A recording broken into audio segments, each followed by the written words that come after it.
So homework 39, 573, section 9.2, and then we're done with chapter 9. The rest of it is like, this is all applications.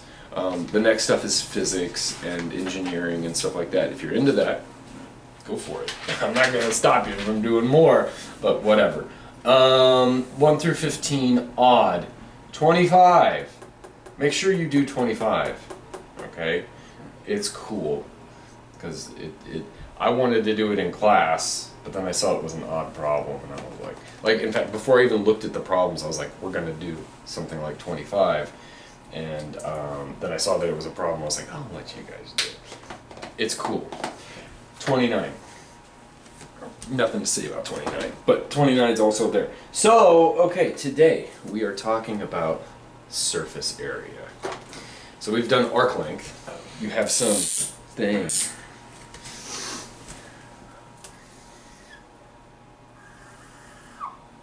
Last time we did arc length where you have some function. And we said, okay, what we're going to do is think about if we connect these, we have a bunch of little lengths here and here because we divide up the domain, etc. Blah, blah, blah, blah, blah. Now what we're going to be talking about is surface area, but not just surface area of any object. The surface area, or the area of a surface of revolution. So we've taken a function before and we've revolved it around one of the axes, or an arbitrary line, right? We could have had a line up here that we revolve it around. And we were concerned about finding the volume. Now what we're going to do is the same kind of thing, and we're going to revolve it around, but now the thing that we're creating is a surface. We care about the surface of the thing that we're making. And just like with, well, I don't want to, we'll get into that in a second. But that's the goal for today, right? We're going to take a function, revolve it around an axis. We might revolve it around this axis. We might revolve it, whatever. And we want to know what is the surface area of that thing. And one thing you might think that we're going to do, which is what I always assume, and I had to do a lot of review for this because in my head, the way that we did this was different. And kind of what I assumed, just what I have in my head is that, well, you know, let's just look at a cylinder.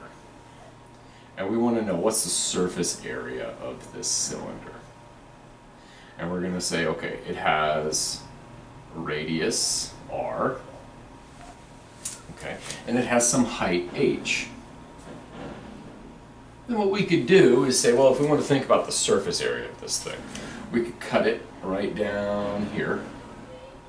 So we cut it here. And then we flatten it out, right? And now what you have, this is still, the height is still h, and the area should just be the height times which would be exactly the circumference of that circle, right? Which is what? If 2 pi r, which we proved last time, right? Yes. We proved that the circumference is 2 pi r. Okay, so that's nice. So then the area of the surface of this thing would be 2 pi r times h. Now what I would assume that we would then do is say, well, okay, a surface of revolution, we could approximate that surface by a bunch of cylinders, right? Yeah. And you could say, okay, so here's some cylinder, and if we're going to add up the surfaces of all those little cylinders, and the problem with that is it doesn't quite work. It doesn't give us what we want if we try that. It gives us something else. We're not going to go into that, but it doesn't quite work for the surface. And I think the reason why, and I'm talking, not being rigorous here, but if you think about what's going on here, is if you were to approximate it by little cylinders, well, look at the difference between the pictures that I just drew here. So this thing right here, the flat that you would have with a cylinder, is not a very good approximation of the function right there. Right?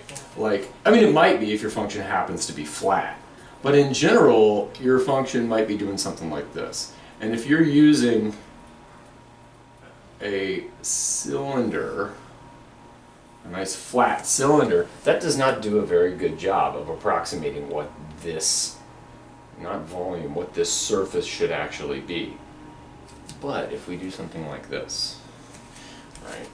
We say, well, what about this right here? We take that line, and that's the line we revolve around. That's a much better approximation of what that surface would actually be if we flip it around. Does that make sense? And that's the arc length. It has something to do with arc length. So in other words, as we figure all this out, like what are we going to do? What's our formula for this? Arc length is going to show up. So that's kind of the case here. Okay, so this, while it's nice, is not really going to help us to get what we want, because when in the final analysis, it doesn't work. But this will, if we, instead of using cylinders to approximate a slice of the thing, because remember, right, what we're doing is we're taking some function f, we're revolving it around an axis, and then what we care about is the actual surface area of this thing, right, whatever it is. We care about the area of the surface. And what we're going to do, the same way that we've always done, that we've been doing, is we chop this thing up, and we're going to approximate the some strip of the surface. And the thing we're going to use to do that, if you kind of look, I've drawn this suggestively here, the thing that we're going to use to do that is this object right here. We're going to think about this as a slice of a cone, right? So if I took a cone here, like that, and I wanted the surface area of some slice of it, like that. So not the top part, but just this part right here. That's what we're going to work on. We're going to find out what is, if you have a cone of some radius, well, we'll get there, then what is the surface area of that thing? That's our task for right now, okay? Because we're going to use that as our approximating things, and then we're going to have some of those approximations, like this will be the ith surface area right there, and I'm probably going to use a sub s for surface area, and this will be the ith one. And then what we're going to do is say that the total area of the surface is approximated by all of the little ones, right? All of those little slices. Okay, so that's where we're going. That's what our task is for today. It's going to take all day. It's not, yeah, it's surprisingly complicated. So in order to do that, let's figure out how we're going to find the surface area of a cone. So here's your cone. Here's some general cone. And usually, when you're dealing with cones, you have some radius, so from here to here, because the bottom is a circle, and every cut is a circle, as a matter of fact. You have some radius r, right? And we usually think, okay, that and the height define a cone. While that is true, that's not going to help us with what we're about to do. We could get there with the height of the cone, but it would be complicated, and it'll be much easier for us in the long run if the other quantity we care about is the actual length, which I'm going to use lowercase l, the length of this bit right there. Okay? So those are the things that we're working with. And what I'm going to do, I want the surface area of this object. So the same way I did with the cylinder, I'm going to cut it down the middle. Okay? I'm going to make a cut right here. And cut it here.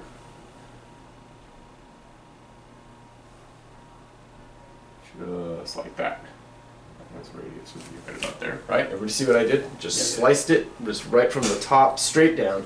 Now I'm gonna lay it out flat, right? I'm gonna unroll this cone. And as I do that, this is gonna come up like this is gonna come up like that, and what I'm gonna end up with is something like this.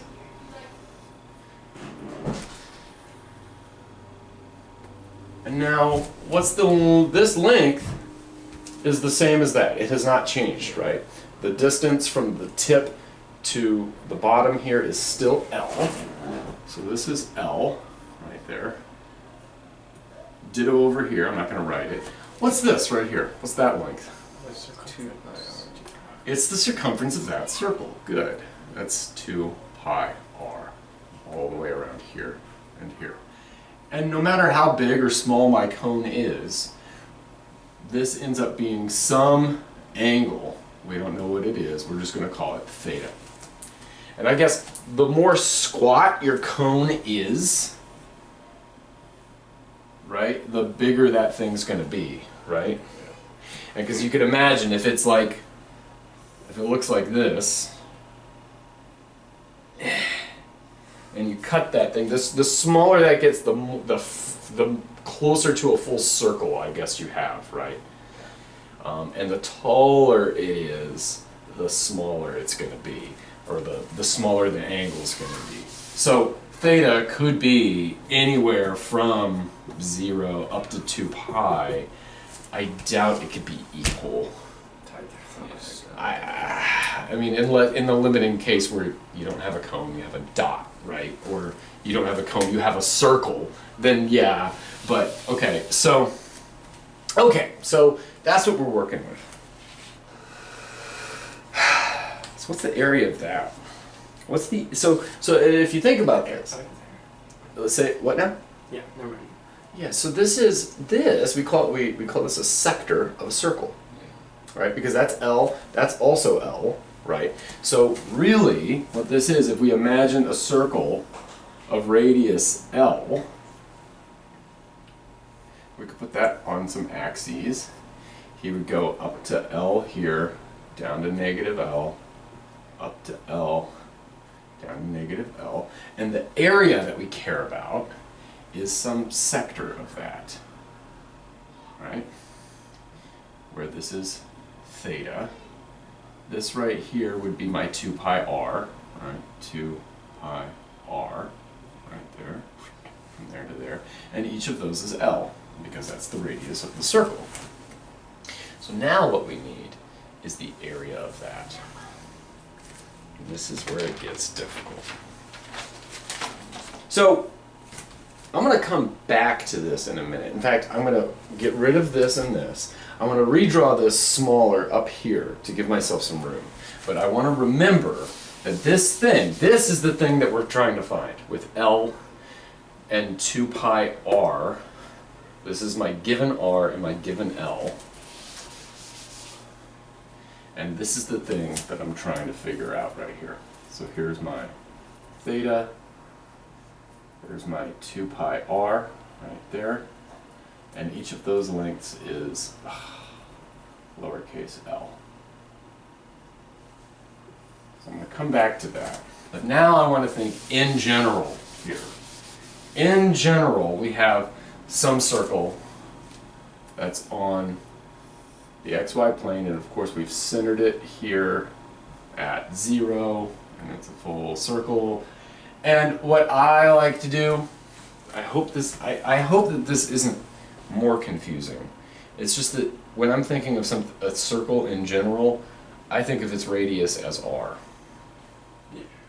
This is the special case where the radius is L. What I want to do, I want to derive a general formula given some theta and some whatever, right? Given some radius, which I just call r. So we'll just not the same r, but this is my general circle. It has radius r. So that's the r that we're going to use.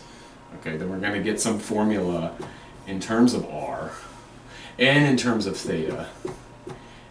It'll be something. And then we'll come back and say, but this, we don't care about r, we care about L. So then we'll plug in RL. And we'll say that specific theta is our theta. Is everybody okay with that? Yeah. Okay, so that's where I'm going right now. That's what I want to do. Would you like to use something besides little r? It's fine. It's fine. Okay, good.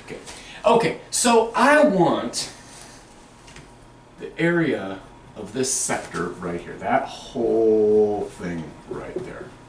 That's what I'm looking for. Okay, so let's do this. This was actually a homework problem.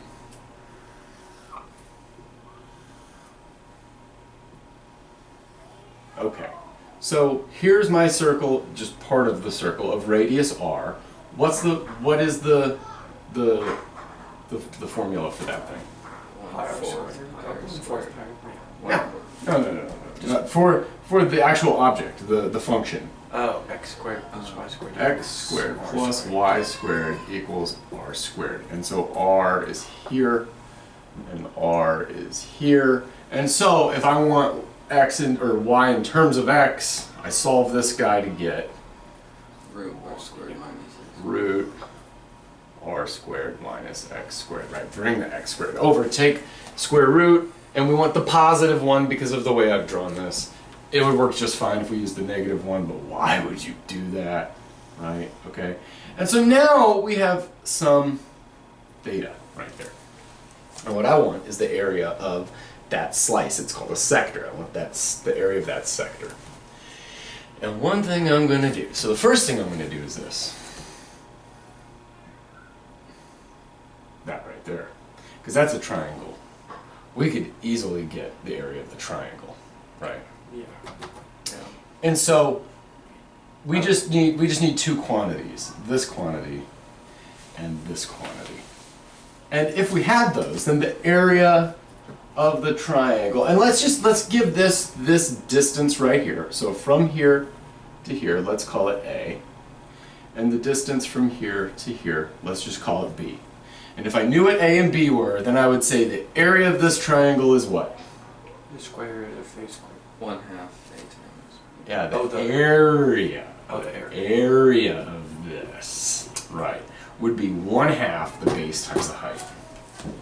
There we go, 1/2 A times B. Right? Everybody with me on that? Okay. So then, the area of the sector, I'm going to call that AS. The area of the sector is going to be area of the triangle, that part, plus this bad boy. Whatever that is. What do we want to call that? Area sub what? A sub... I don't know. How about C? I don't know. Because it's under a circle. I don't care. I didn't write anything down. Like, I'm not committed to that. But we'll call that AC. So we have the area of the triangle here.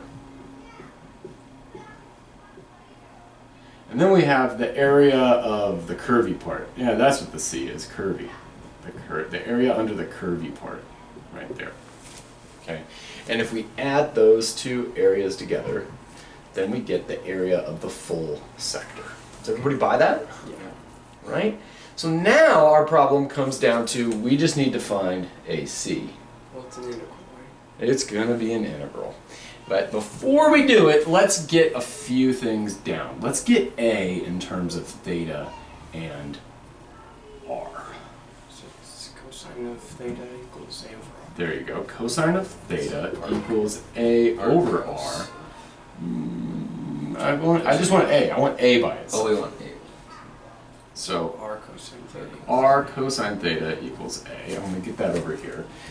I'm sorry about the A's. I didn't think about A and B. Oh well. So A is going to be R cosine theta. What about B?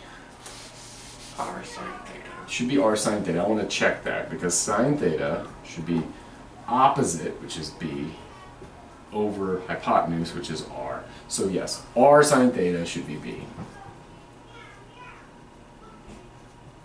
Okay, that should be everything we need from this picture. Now, actually, let's do one more thing. Let's just write down what the integral would be. Because AC you know we're going to use an integral to do that. Integral from A up to R. There you go, from A up to R, right? Because the way I've done this, I've centered him. So this is 0, and if that length is A, then it is A. So that's where you're starting, and you want to integrate from A up to R. That's the interval over which we're doing it. And what is the thing that we're integrating? What's the function? The square root of R squared minus X. There you go. Okay, so not too bad. So we have R squared minus X squared dx in this case, because X is my inputs. That's what we've committed to right there, and Y are my outputs. Okay. All right. So if we could just figure this out, then we'll be able to get that, and then boom, right there. And what we want now, we want that the area of the sector, we want it in terms of R and theta, because that was the only thing that we knew, right? Because that's all we have here. We have R, which is L, and theta, which is given. That R is a different R. We're not worried about that R right now, right? Okay, okay. So that's what we're going towards. So let's think about this. Let's compute that integral. And let me see what I want to get rid of before we do that. Okay, yeah, that's such a pain. I messed this up so bad, and then I doubted myself. I was like, it can't be this. And I tried a bunch of other things. I was like, oh. And then finally I was like, well, let's just see what happens. Oh yeah, no, it works. It works just fine. Huh, that's funny. So, okay, let's do that. Let's do the integral. So, I'm going to get rid of this guy. Remember, this is what we're doing. That's AT is the triangle, AC is this part, and when we add those together, we get the area of the full thing, the area of the sector, which is what we're looking for, right? Yeah. Okay, let's do this integral. It's just the trig sub, right? I'm thinking trig sub because we have from some number up to some other number this thing right here, R squared minus X squared dx. And I'm thinking trig sub. So I'm going to set up a triangle. Now I don't want to use theta because we have a theta here. It may or may not be the same theta. Okay? So yeah, I want to use phi. So I'm going to use phi right here.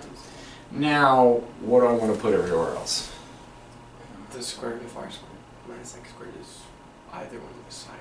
Either one of the sides. Okay, so I'll do this. There's R squared minus X squared. Now now that we've done that, what has to go where? R squared is the hypotenuse. Is it R squared? No, just R. Yeah. Just R. Yeah, I know. Half the time I square it and yeah, then regret it. So then what does that have to be? Yeah. Just X. And let's double check. Square this, you get R squared minus X squared. Add that to this thing squared, X squared. That gives me R squared. Is that thing squared? Yes. Okay. So Pythagoras is happy. We're good to go. Now we have a dx. So we need to get, it would be nice to get x. So what trig function am I going to use? Sine of theta. Sine of phi equals X over R. is X over R. So, or R sine phi. But let's just go ahead and take a derivative. And what do I get? Cosine of phi. Sine phi. 1 over R. How about d phi Oh yeah. equals D over R. dx over R. So now I get my R, which would have been the same if we had done that before, but whatever, who cares? D phi. The reason I'm doing that is to get dx, because I know I'm about to substitute a bunch of things in, and the way I like to do it is to be able to say, that's that thing, that's that thing. I'm going to replace that thing with that thing right there. Now, the other thing that I have is this. So what trig function can I use to get this guy somewhere? Cosine of phi. So cosine of phi is equal to that over that, root R squared minus X squared divided by R, or how about I bring him upstairs? Alright, so multiply both sides by R, and that gives me that right there. Okay, and so now let's substitute. So there's my thing. I'm gonna wait until we get all the way back to x before I care about these guys, so I'm not gonna bother to write from a to r anymore. And we could right now try to figure out when x is equal to a, but a is r cosine theta, and then it's gonna get really ugly. And I don't wanna do that. I really don't want to try to figure out what my new limits of integration are going to be. So I'm just going to wait till the end and then get A and R and plug them in at the very end. Sound good to you? Okay. So let's replace. So now this thing is R cosine theta. So I'm going to say, okay, that thing is R, or not theta, phi. And now the dx is R cosine phi d phi. So R cosine phi d phi. Factor out the r's. Yep. And what do we do? Cosine squared. So R, is it one R that pulls out? 2. It's 2 of them, Yeah. right? Because this is all, that's that times that times that times that. It's R squared. So we pull out the R squared. And then we have cosine cosine, that's cosine squared. Cosine squared phi d phi. Okay, now what do you do? I'm going to move some of these over here so that we have some room. So sine phi is x over r. What else do we need? We're going to need any of the others. I don't think we're going to need any of those. No, if we have our triangle, we're good. Okay, so Do the odd man out thing. good luck. No, it's like 1/2 I thought- plus 1. Oh yeah. Mm-hmm. This is the one that you got to do that. And so I'm going to use a trig identity and say that's 1/2 plus 1/2 Cosine of 2. cosine of 2 phi Yeah. d phi. Now that's the same thing as r squared times. Now let's do the antiderivative. 1/2 phi Plus. Plus 1/2 negative. No, just.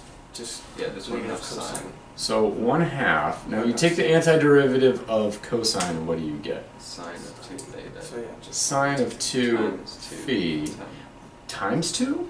times theta. Or how about divide by 2? Oh, so 1/4. Oh right. Because you're going the opposite way. Yeah. And let's just check that, right? Yeah. Take the derivative of this and you get the cosine. Then the 2 comes out and kills that 2. And so, yes, this should be plus 1/4 sine 2 phi right there. Now, let's just make sure. Let's just make extra sure. Take the derivative of 1/2 phi with respect to phi, you get a half. Take the derivative of this. Let's not think about it, let's just do it. You take the derivative of sine, you get cosine. Multiply by the derivative of the inside stuff, which is just 2. That gives you 1/2 cosine 2 phi. That's what we have there. Okay, we're good. We're good. Okay, so we've taken the antiderivative. We need to evaluate it at the limits, but uh-oh, the limits are not in terms of phi, they're in terms of x. So let's get back to x. If this is that, what is phi, if that's the Arc case? sine x over So yeah, so what now?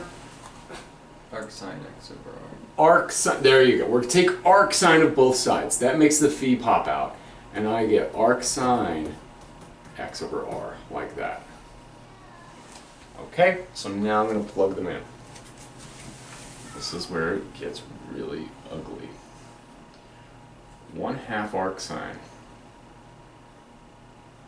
x over r plus, it's so important, the plus sine of Arc. 2 times arc sine Wait.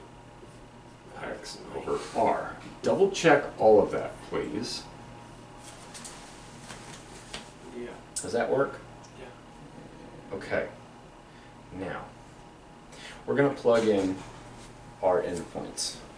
One of them's R. That's going to be really sweet because the R is there. The other one is A. And that was short for this. Oh, But the R, that's cool. Oh yeah. The R is going to be, but then it's going to get weird. Yeah, but it'll work out. If you just trust yourself, it's going to work out. Don't do what I did. So down at A, and I'm just going to go ahead and say, okay, so this is the thing that we need to do because we were going from A up to R. Now that we're ready, I'm going to go ahead and say, you know what, let's replace A with R cosine theta. R cosine theta. So A is R cosine theta. Okay, now, what is that? Well, we have an R squared who's not moving. Now, I'm going to plug in my R, and I get 1/2 arc sine R over R, so that's arc sine 1. Arc sine 1. Plus 1/4 sine of 2 arc sine 1.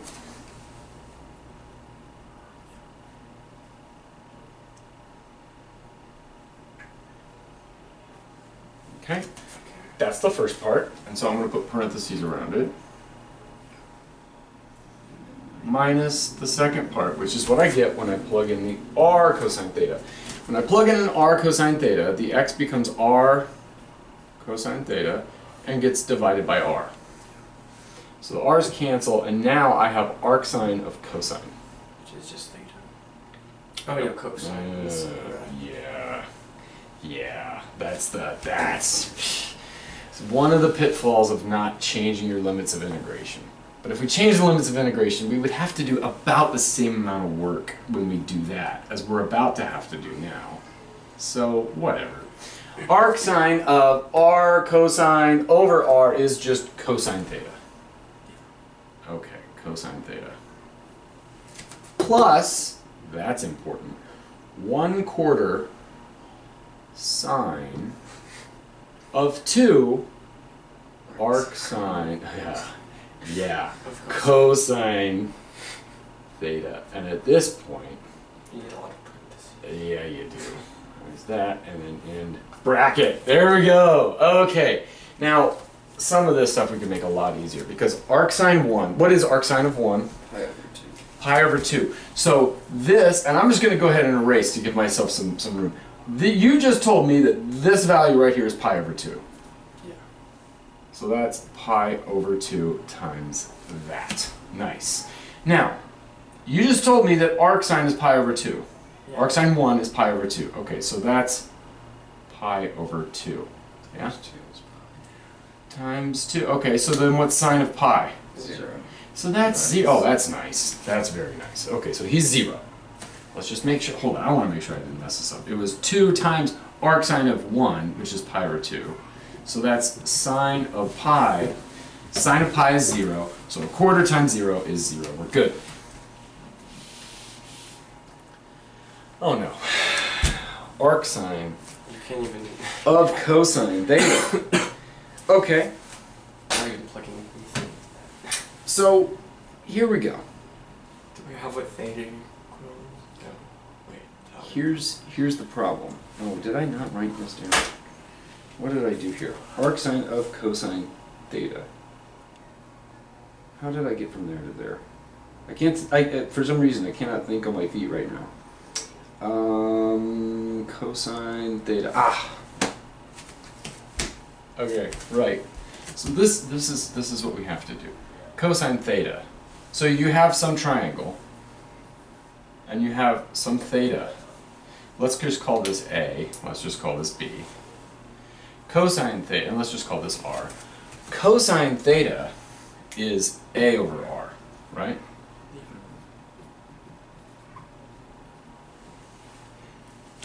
Okay, so what's A over R in terms of sine?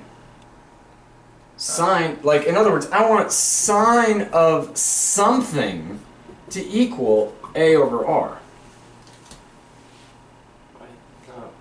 Sine of The arc sine. It of would A be, over well, just a second here, because this is what we have to do. We have to say, wait a second, miss.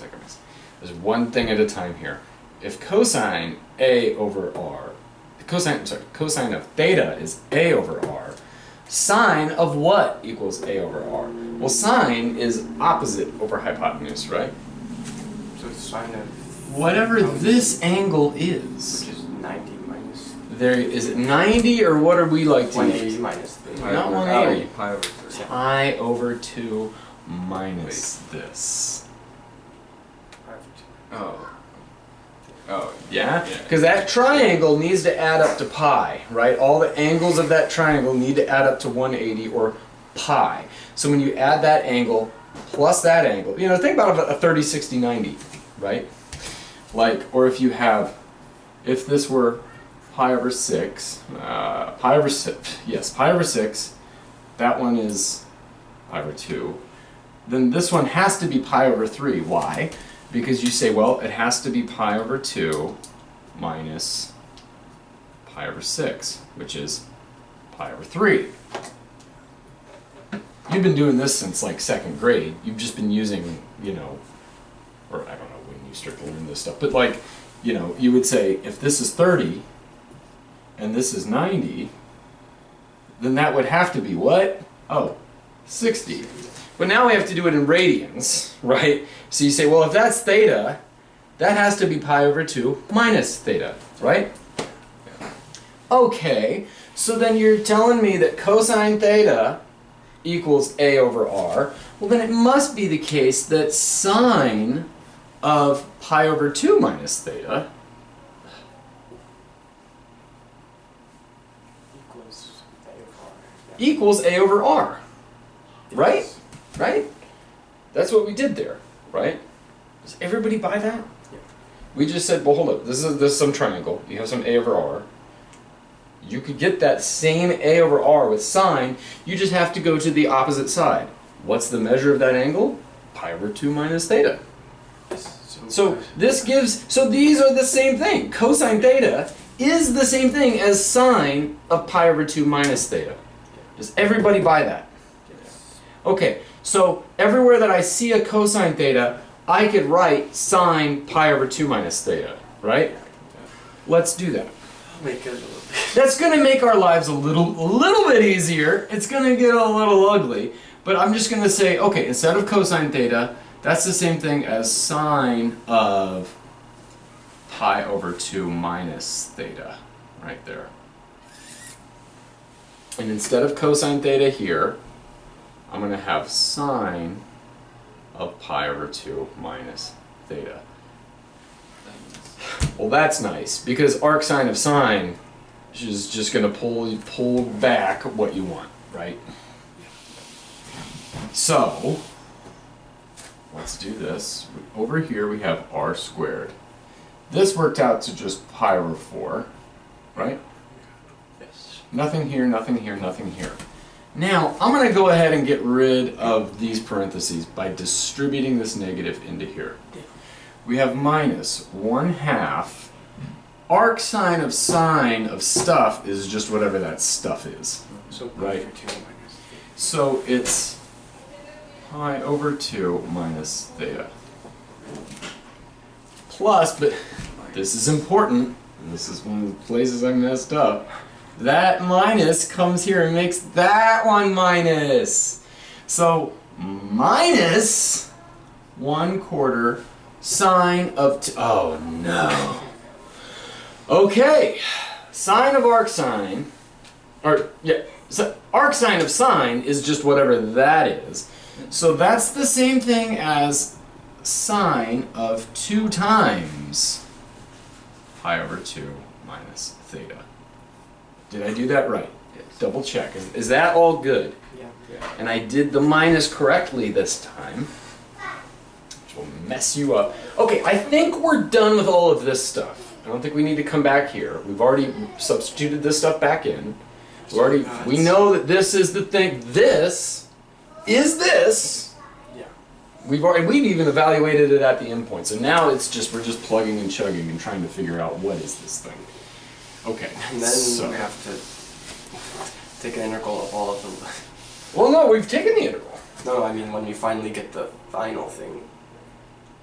We finally get the final Like thing. the surface area of the whole thing, because this is just a... Oh yeah, we're just we're only doing the sector right now. Yeah, exactly, right? But it's actually, this is the hardest part of all of this right now. So we just found this is r squared times, now let's try to work this out. That's pi over 4 minus, so let's do that. Pi over 4 minus pi over 4 plus 1/2 theta, which I'm going to write as theta over 2. Right? Did I do that right? Yeah, plus comes in. Minus 1/4 of this stuff. Minus 1/4 sine. Now let's go ahead and distribute. The 2 comes over and kills that 2 to give me a pi. The 2 comes over and we have a minus 2 theta. So, did I do that right? Just double check that part. Yeah. Okay, now, here's where we gotta think back to trig and say, what is this? Well, hold up. It's cosine or something. Yeah, probably, but this is how I did it. I said, hold up, sine of A minus B is Oh, right. sine, cosine, minus is a minus sine, cosine. Okay, and It's ABBA, right? yes, AB, there we go. So AB, BA, so pi minus 2 pi, 2 theta, right? thank you, 2 theta, or no, it's just the positive. It's the positive. That's taken care of. Right. And then the A here, or the B here, is 2 theta, Yeah. and then cosine is pi. Okay? Sine pi is, so let me just what I just did here, right? This is what I did, pi 2 theta. That guy is 0. Wouldn't make it. That's nice, that's 0. Cosine pi Is 1. is what? Negative -1. So we have Just- negative sine 2 theta times -1, which is the same thing as plus sine 2 theta. Because you just added pi to it, which doesn't actually change. It didn't actually change it. Yeah. Yeah. Well, you didn't add 2 pi. You added pi. Yeah. So, and then, yeah, you multiply. Oh, I see, because it's Yeah. negative and you added pi. Yeah. Yeah, and that's what the negative does some weird stuff, and so then that's why. Okay, so now we got this. Okay, Yeah. so that's not bad. So I'm going to just replace this with 2 theta right here. Can I just do that? Yeah. Because sine of this stuff is the same as sine of 2 theta, so I'm going to do that. There's sine of 2 theta. But we don't know what, all we know is theta. So I guess I'm going to use another trig identity and say, okay, sine of 2 theta should be 2 sine theta cosine theta. Right, and that came from the same thing. What we just did was sine theta plus theta, right? Which is sine cos plus sine cos theta in each one of them, so then you have 2 of them and you add them together. Okay, cool. Okay. So then 1/4. And 1/4 of that. Now, let's just see here. This is that, and that's that. Now, finally. Okay. Wait a second. Sine is that. Sine theta is b over r. Right? Okay. Cosine theta is a over r. Right? Okay, so this is the same thing as 2 times b over r times a over r. Right? Yes. Okay. So I'm going to take this thing, the sine 2 theta, and replace it with this right here. Does everybody buy that? Okay. Okay? So I'm just going to do that. I'm going to say, okay, the sine 2 theta is the same thing as 2 b over r, a over r. Yeah? Yeah. Okay, now we could go to work. And we get pi over 4 minus pi over 4 is gone.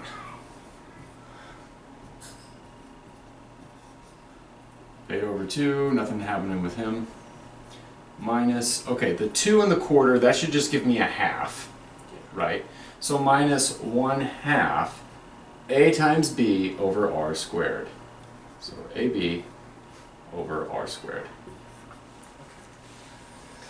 The r comes through. And now we get r squared theta over 2 minus the r squareds cancel. So we just have ab over 2. And that's what we get for the area of the circle part. Or the curvy part. Add that to the t. Now, finally, the area of the sector, the thing that we've been looking for, the area of the sector is the area of the triangle plus the area of the circle part, which is 1/2 AB, right? Yep, I have it right there, 1/2 AB plus r squared theta over 2 minus AB over 2, which is the same thing as 1/2 AB.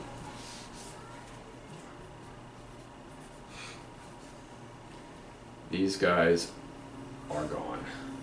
And now, oh man, there it is. The area of the sector is equal to r squared theta all over 2. Ta-da! Isn't that annoying? That was a homework problem. And I don't think anybody got that one. That was, oh man. Okay, finally. That's what we needed. We found that the area, okay, so then hold up. We have a theta, but what's our r in this case? L. It's L, and this is what's messed up, is like there's also an R here. So this is not the same R. When you have this cone, the cone that we had from the very beginning, this R, that R, has nothing to do with the surface area. It has not, I mean it does, because the bigger it is, it determines it. But I mean directly here, that's not the same R, right? So the area of this guy, the area of the sector, is L squared theta over 2. Yeah? Yeah. Okay.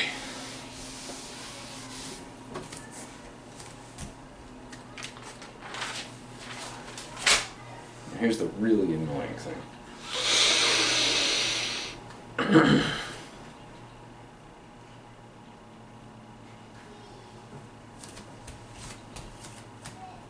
We could get theta in terms of L and R. Because if you think about it, right, how are radians defined? Right? So they're defined by the arc length of the circle, right? Pi radians is pi radians because it's how many radiuses you've gone this way, right? Yeah. So if you remember, call this S. Do I want to use theta? I don't want to use theta. Let's call this alpha. And let's call this R, and I'm going to use big R. S is equal to R times alpha. That's how we defined radians. Right, and let's just check this with something that we know, for instance. I know that this, well, I know that the whole thing is 2 pi times big R, right? Yeah. So half of the circle would be pi r, right? And so that would be the S in this case, right? And that's the angle.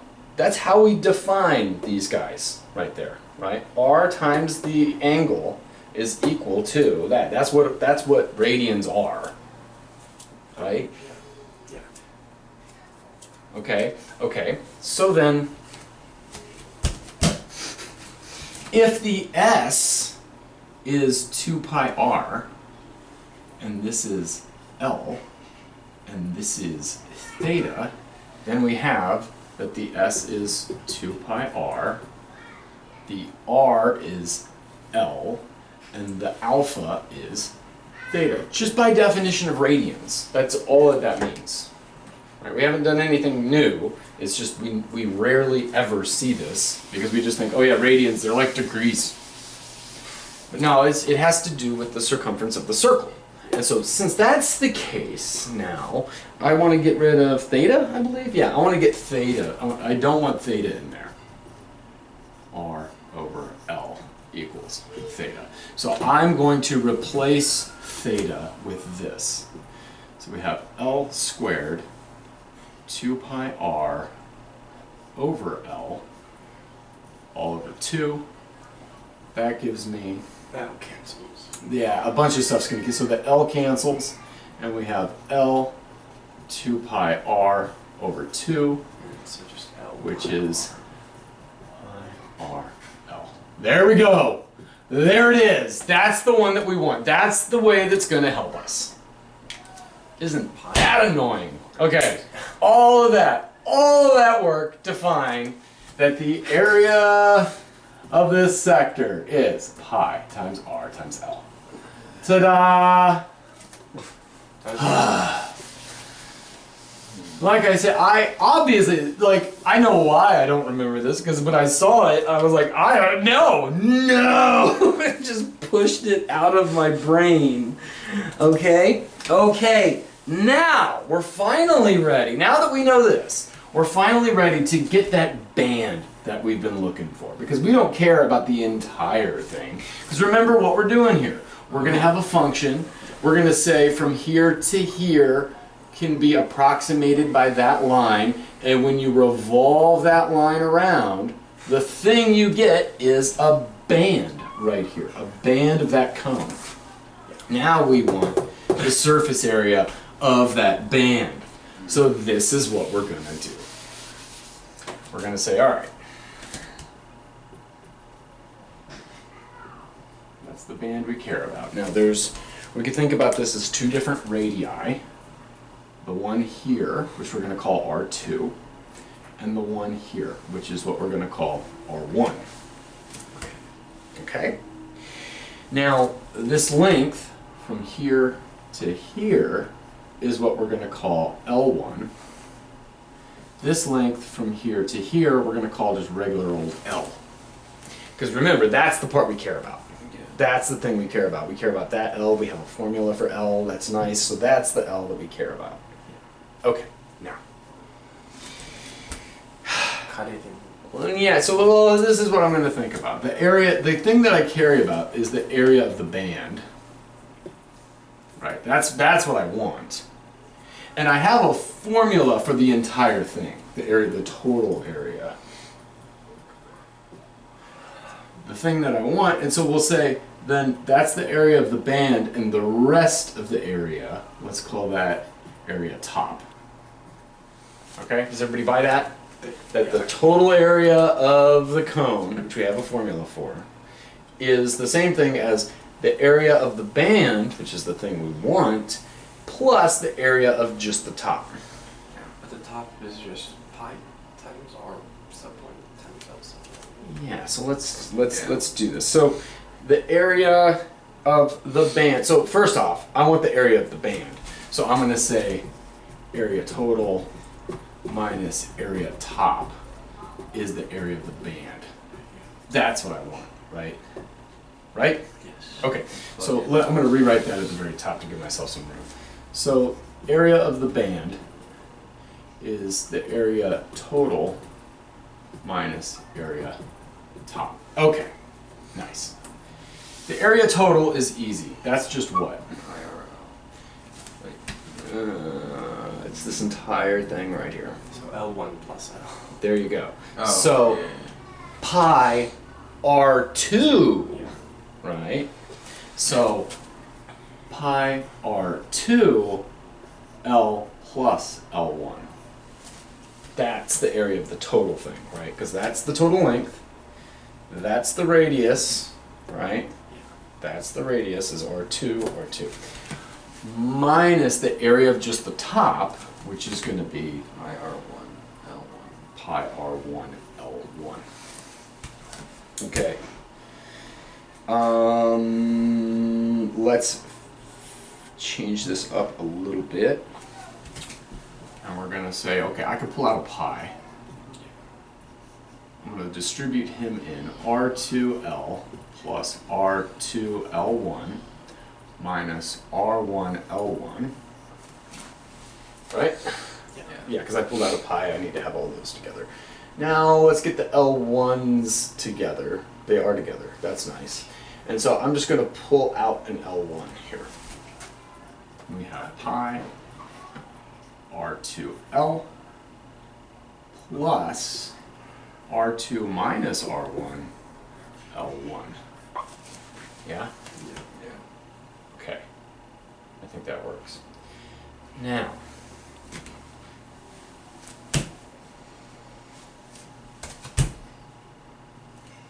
these are similar triangles. If we think about it like this, right? 'Cause the cross section of this thing would be a triangle. And so if this is R2 and this is R1, then let's see if we can set this up. Make sure I got this. And this is what we call L1. And this is the whole thing, L1 plus L. Then, which one do I want on top? Do I want the L's on top? Yeah. L is to R1, L is to R1, as the whole thing is to R2, right? So L1 is to R1 as the whole thing, L1 plus L is to R2. Everybody got that? Yes. That's just by similar triangles? Okay. So then, hold up, what do I want to substitute in? I would like to get, alright, let's just play with it. Let's just play with this. I'm going to cross multiply. That gives me L1 R2. Now the R1 is going to come up, but he's going to go into each one.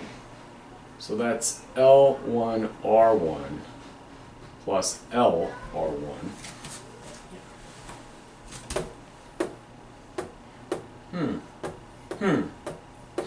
Let's just see what happens. L1 R2 minus L1 R1 is then equal to L R1.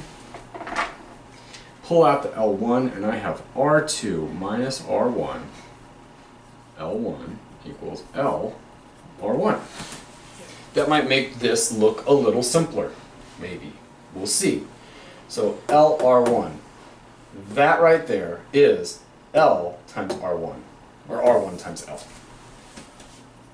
So pi R2L plus, that is now this, R1L.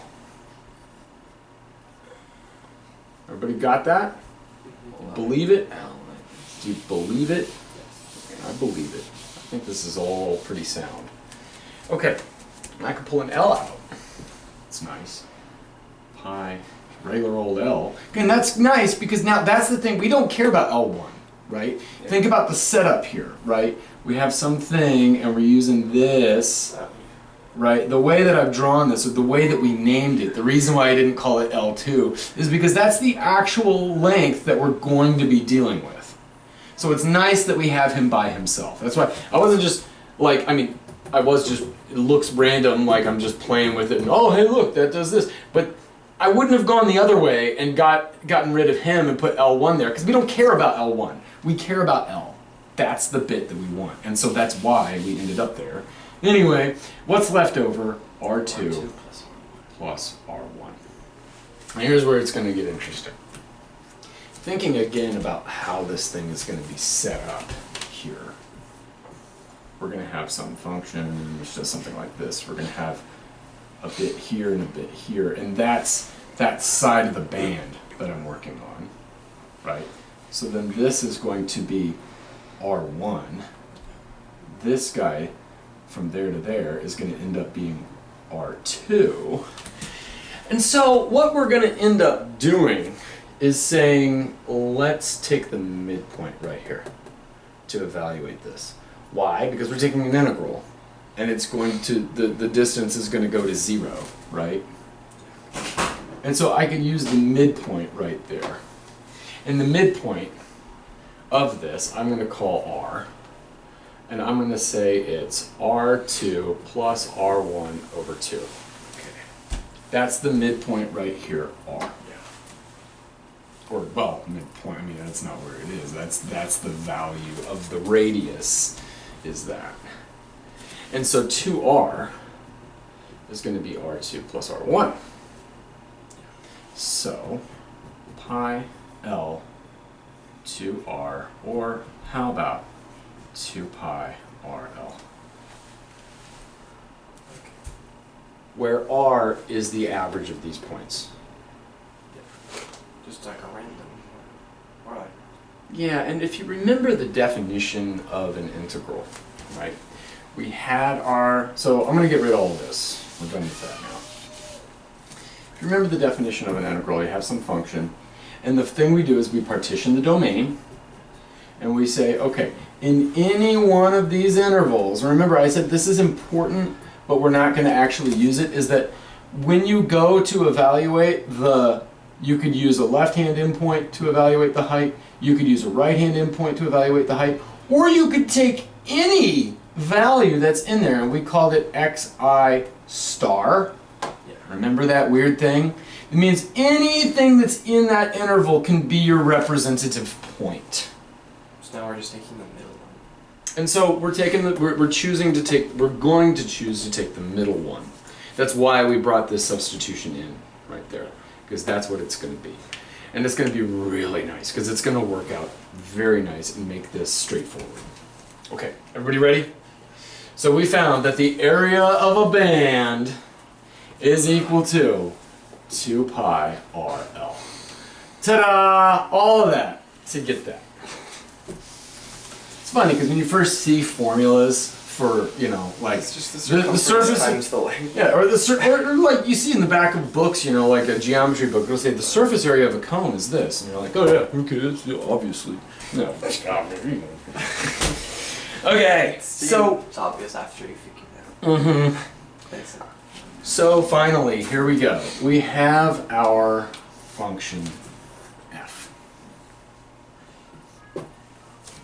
And now what we're going to do, we want to integrate, or rather, I'm sorry, we want the surface area. We want the area of the surface you get when you revolve this guy around, say, the x-axis. Okay? So what we're going to do is we're going to chop up AB into n pieces. And we're going to say, here's my xi, and here's my xi plus 1. And you'll notice that from there to there, I didn't do this very well, there's your xi plus 1 right there. We could say, hey, I have a formula for that. So what we're going to do is take all of these little bands, like this. We're going to take all of those little bands, and let's find the area of the ith band right there.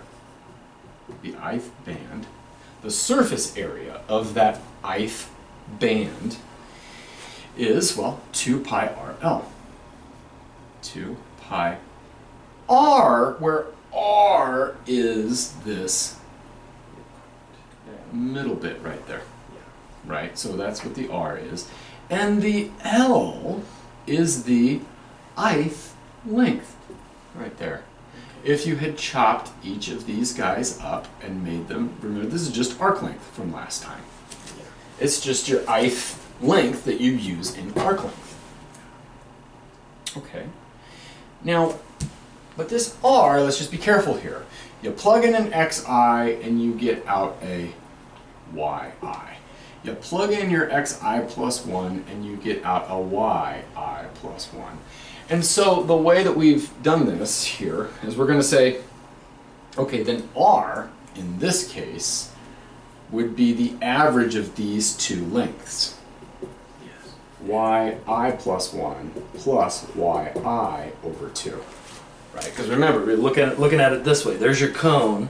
That's the radius 1. That's radius 2. The radius we care about is the average of those two. Well, those are the lengths. There's yi is radius 2. Yi is radius 1. Yi plus 1 is radius 2. And so then the average is the r that we care about. Okay, so that's 2 pi yi plus yi plus 1 over 2 times the ith length. Now, like I said, this value, it may look, you might look at that and say, well, wait a second, hold up. Your actual function is doing this. And you just found this value right there. But what I'm going to say that we're going to do is say, take this value. So there's your xi star. Because remember, to compute an integral, we could use any x in there.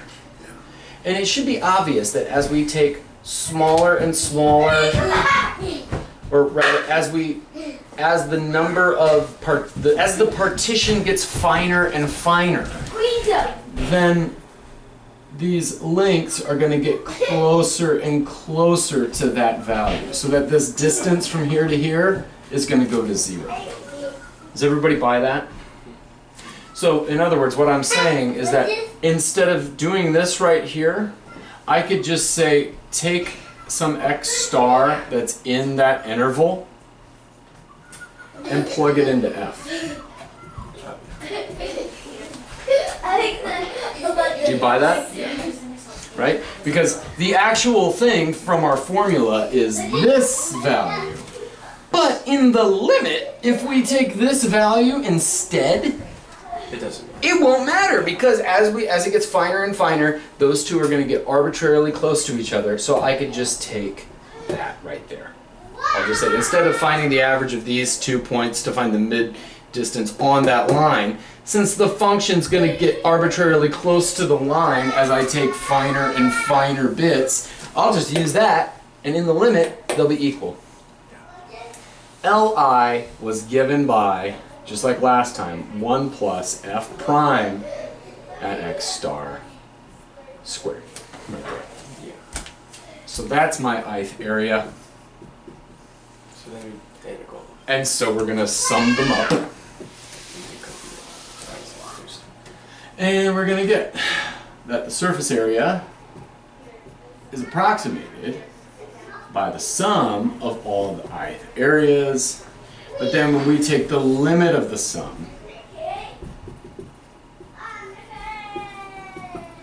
we will get the integral from a to b. I've lost my picture, but from some a to b, 2 pi f of x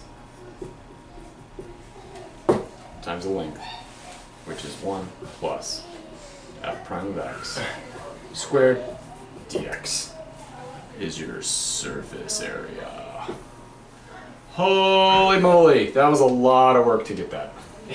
This is why I didn't remember it. I was like, oh yeah, we'll do surface area. Isn't it this? It's cylinders, right? Oh no. Oh my goodness. Now, we could do this in Leibniz notation as well. Right? Where instead of an f, we call the output y. And this, instead of f prime, we call it dy dx squared. Dx is still dx. And we have that. And your book has a mistake. It says, but if you're doing it in where x is, or y is your input and x is your output, they change this. They put dx over dy and they put dy here, but they left the y there. It should be an x. Yeah. In other words, switch the roles of x and y, Yeah. obviously, right? So don't let the book mess you up because they made a mistake. You should switch the roles. Okay, so real quick, let's do a couple examples. So this works when you're revolving around the x-axis. Yeah, this is for revolving around the x-axis. This is still for revolving around the x-axis. If you want to revolve around the y-axis, which is going to be the second example that we do, you'll see. But it's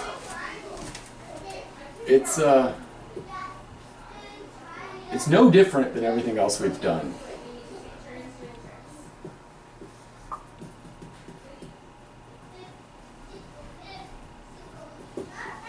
Okay, so we want to find surface area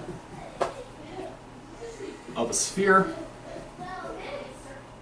of radius r. Alright, sphere of radius r can be seen as this function that's been revolved around the x-axis. Right? Yeah. This function, f of x, is what? The square root of x squared. No, r squared minus x squared. There you go. Okay. Okay. And so we're going to revolve him around the x-axis and find the surface area. Well, we have that the surface area is the integral from where to where? From negative r to r. There you go. Good. Negative r to r. Now, you could be tricky and say, well, from how about 0 to r, and then I'll multiply it by 2. That'll work, but meh. 2 pi f of x square root 1 plus f prime of x squared. Oh, yeah, messed that up. Dx. Okay, so we have f of x. That's easy. What's f prime of x? 1 over 2 times that is negative 2x. Yep. So we get negative x over the root r squared minus x squared. Nice. Okay, let's plug that in. We get 2 pi is coming out. F of x is root r squared minus x squared times the square root of 1 plus all of that stuff squared. So that was negative x over root r squared minus x squared. Okay. 2 pi root 1 plus, this is x squared over r squared minus x squared. This is r squared minus x squared. Okay, right? I just squared that out and got that. Yeah. The negative becomes positive because of that. Plus 1, how about plus r squared minus x squared over r squared minus x squared? Give me a common denominator right there. Give me x squared. 2 pi integral. Okay. So let's just do this, right? So r squared minus x squared root all of that stuff now over r squared minus x squared. That's r squared minus x squared plus x squared. So all we have left is r squared.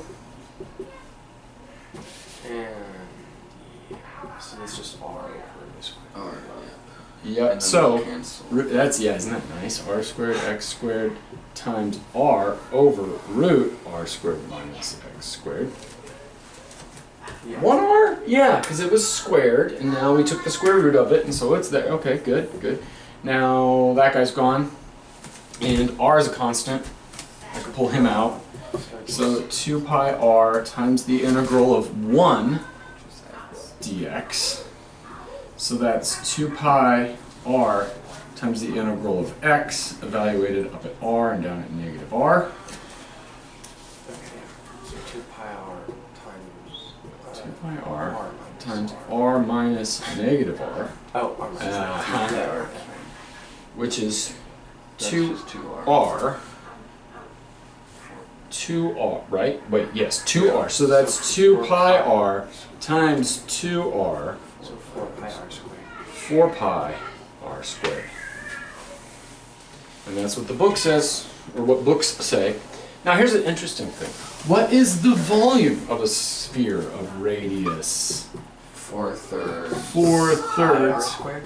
pi r cubed. volume should be cubed. What's the derivative of that? Oh. Oh wait. It's 4 pi r squared. Wait, so the derivative of the volume Wait. is the surface? Is that always true, or Interesting. just That kind of. Go take advanced calculus and find out.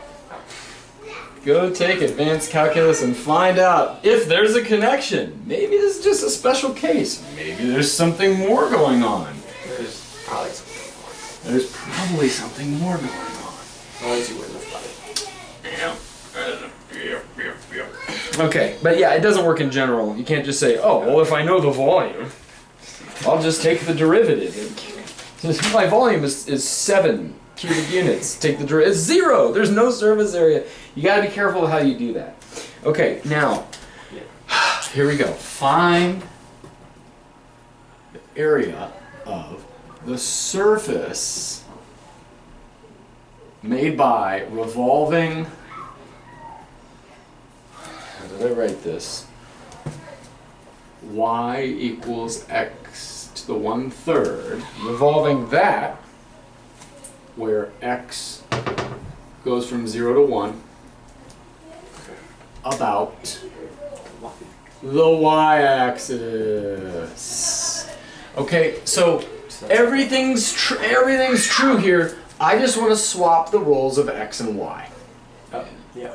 Okay, so what I'm gonna do is say, okay, I want, instead of an f of x, I want a g of y. And instead of an f prime, I want a g prime of y squared dy. Right? Everything's exactly the same. It's the only thing is, now instead of, right, and now let's just go, it's nice if you draw it out. From 0 to 1 means that this goes from 0 to 1. And this is y equals x to the 1/3. But now, I want to do it in the other way, right? I want my inputs to become outputs. I want my outputs to become inputs. So my g of y is going to be what? How do I... The cube root. Oh yeah. I have the cube root. Yeah, so x equals y to the 3rd. There you go. Cube both sides, and we get y to the 3rd equals x. And so then my g of y, the function, x equals g of y, is going to be y to the 3rd. I know I'm going to need a g prime. What's g prime? 3y 3y squared. Now, let's just plug it in. And we're integrating from where to where? 0 to 1. In x, where are we going in y? 0 to 1. Okay, good. Check that. Make sure you check that, because that will mess you up. Okay, so 0 to 1, 2 pi. G of y was y cubed. 1 plus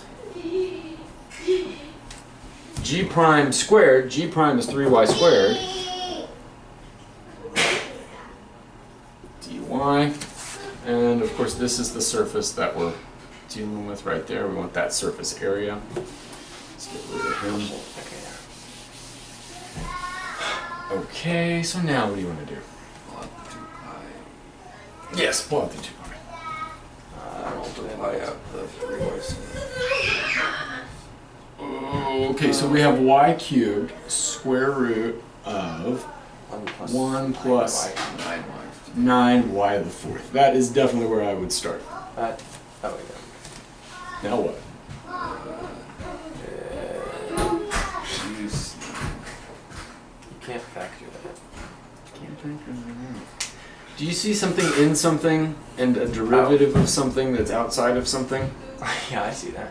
Yeah. Oh. So just the use of You know, you're thinking, because you see this and you go, okay, trig sub, yeah. right? Or, you know, and yeah, because that's what you think now. But let's think simply. Do I see something, do I see a function inside of another function? Yes. If I take the derivative of that inside stuff, do I get something that looks somewhat like the outside stuff? Yes. Yes. You could try integration by parts with this, but meh. So I'm gonna let the inside stuff y to the fourth, so that du equals 1, 2, 3, 4, 36.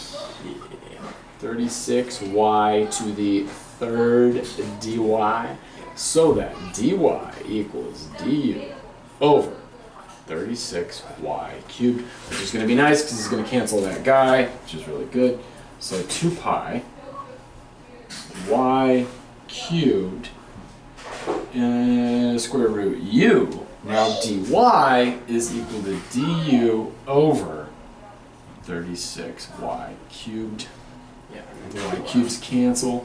36 comes out, so we have 2 pi over 36 integral root u.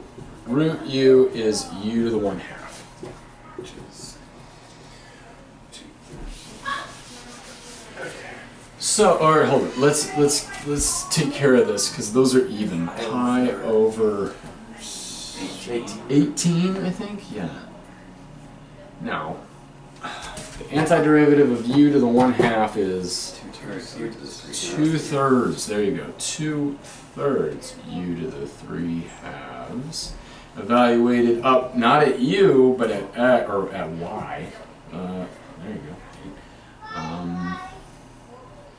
2/3, but we don't care about u. We care about 1 plus 9y to the 4th. To the 3/2. Then we're evaluating that up at 1 and down at 0.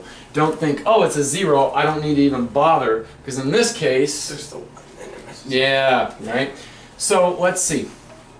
2 in the 18 makes a 9, so that's pi over 9 times a third. 9 times 3 is 27. So pi over 27 times. Now, I plug in a 1 and I get 1 plus 9 to the 3/2 minus off 1 plus 0 So just 1. to the 3/2, so just 1. So we get pi over 27 times 10 to the 3/2. 10 square to the 10 to the 3/2, which is, yeah, whatever it is, I don't care. Yeah. And there you go. There you go. So that's surface area of a surface formed by revolving something around. It's much different if it's not a simple surface of revolution. That you need vector calculus and all kinds of crazy stuff like that. It actually, Will there it's be any, a lot simpler. We're not doing any of that. will there be any way to revolve it around a different line? I think there might be one. Let's see. Are we doing about the x-axis, about the y-axis? Nope. Okay. Nope. There are a couple in here, I think, but yeah.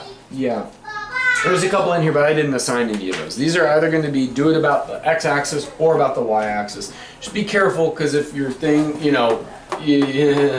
be careful with that, right?